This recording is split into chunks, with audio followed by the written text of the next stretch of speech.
Merci cher Olivier pour cette invitation. Bonjour à tous. Je suis ravi d'être avec vous ce matin pour partager un petit peu d'histoire et du présent et du futur de cette belle entreprise qu'est Philips. Bonjour, David Corcos, président de Philips France.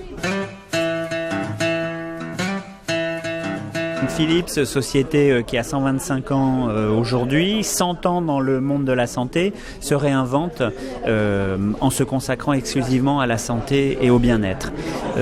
On veut aider à améliorer la vie de 3 milliards de personnes d'ici l'année 2025.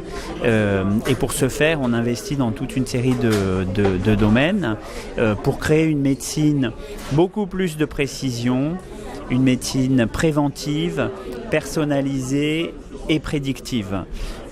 Une médecine personnalisée par des équipements de haute technologie qui associent des logiciels pour aider à un meilleur diagnostic qu'on appelle First Time Right.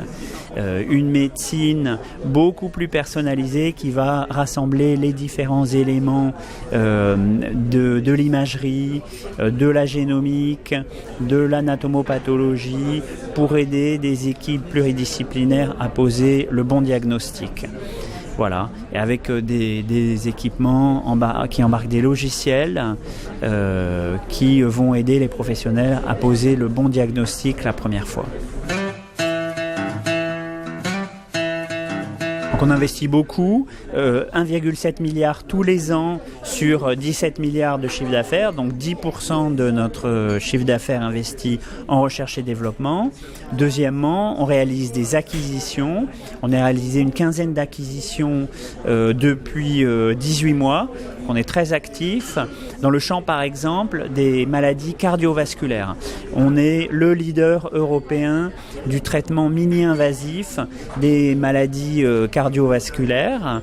Et donc, on réalise des acquisitions, notamment de sociétés dans les dispositifs médicaux, Volcano, il y a quelque temps, Spectranetics. On investit dans des équipements par lesquels on va aider le chirurgien, le radiologue, le cardiologue interventionnel à être ses yeux, à guider l'acte pour intervenir avec beaucoup moins de séquelles par la suite. Donc, c'est ce qu'on appelle le mini-invasif. On accompagne le virage ambulatoire de l'hôpital vers des traitements plus courts, moins invasifs, qui permettent de rentrer chez soi en meilleure santé beaucoup plus rapidement.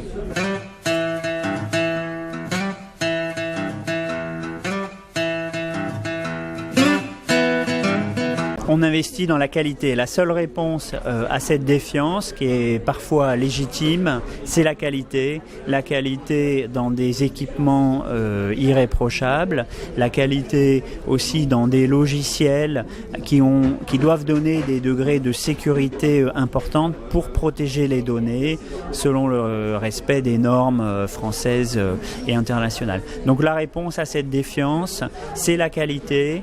Il y a de fortes contraintes qui pèsent sur les industriels, elles vont se renforcer et à nous d'investir pour être toujours en avance sur ces exigences qui sont tout à fait normales. Deuxième élément, c'est aider à l'observance.